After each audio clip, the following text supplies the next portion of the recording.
Watch the natives that's doing these tribal dances. You can tell that they learn it using what's called the 1-2 step method, which is the same way you teach the hustle. It's the same way you teach square dancing. And every one of their moves is a scripted move because they learned how to do it. It's not natural to them. It's a learned behavior.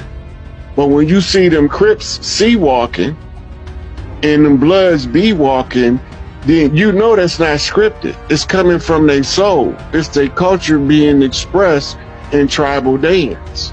In Detroit, they jitting. You know, in the South, they gigging. But they all got that fancy footwork. The tribal traditional dances that's coming forth because the DNA can't conceal who you are. New Orleans second lines. Yeah. Okay. Yeah, right.